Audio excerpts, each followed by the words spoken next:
animal slaughter. And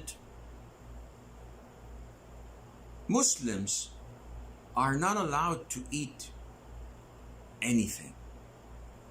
Everything has to be done through a procedure. So it's not any meat that we can eat. And this wraps nicely. It's not any meat that we can eat.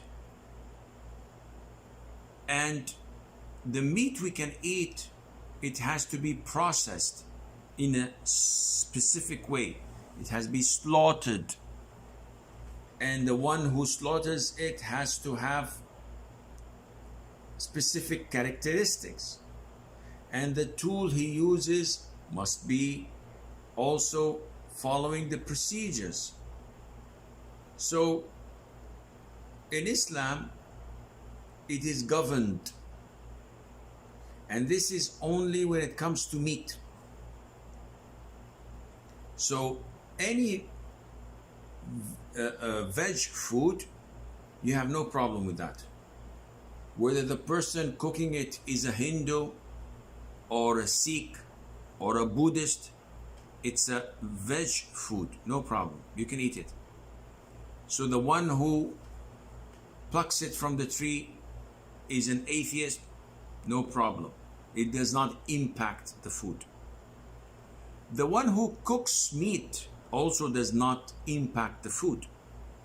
So if the chef is a Buddhist or an atheist, agnostic, without any religion, if he's cooking halal meat, his cooking is permissible.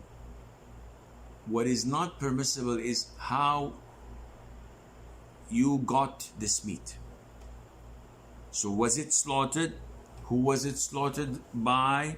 How it was slaughtered, etc.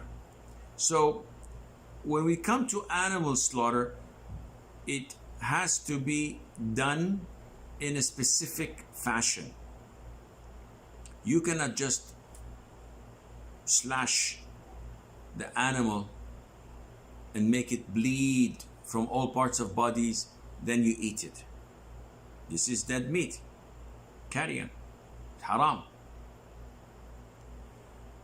So these conditions or ways of us to consume an animal is one, to slaughter it. That is by cutting the throat and the jugular veins.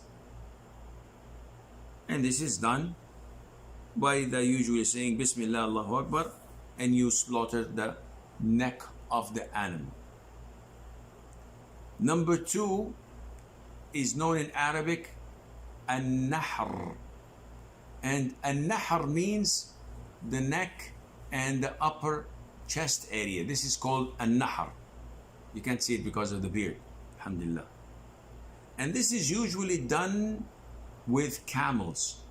You know, camels have long necks, and then the necks, their neck is connected with the chest.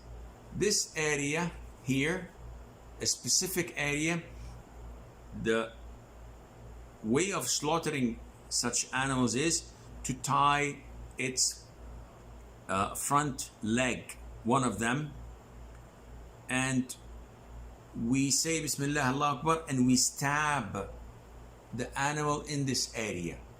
This is for camels, nahr, and this would make it die swiftly and quickly, while most of the blood in the body would come out gushing like a fountain.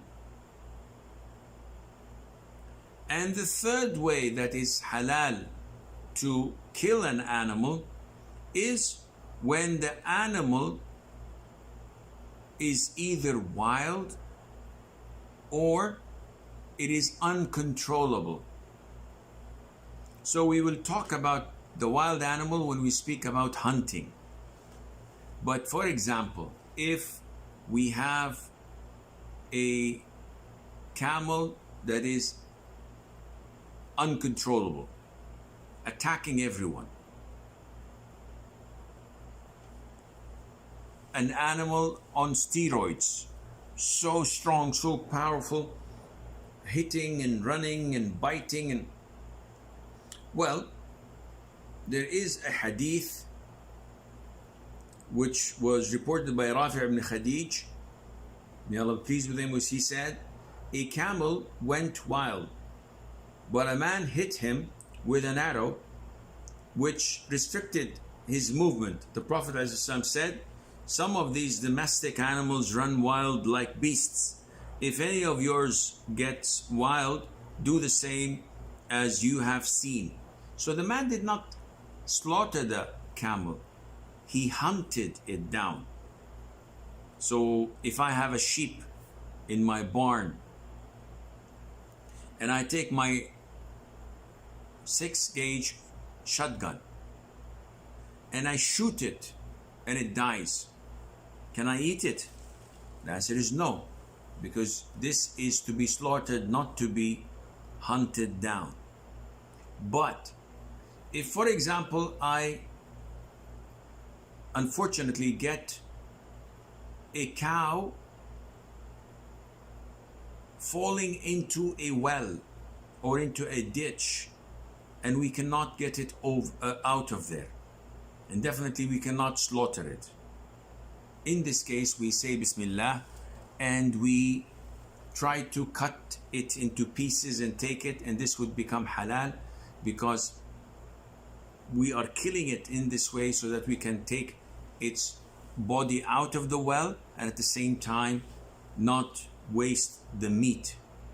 So it has the same ruling of this wild camel that ran away and became on steroids, attacking and hitting others.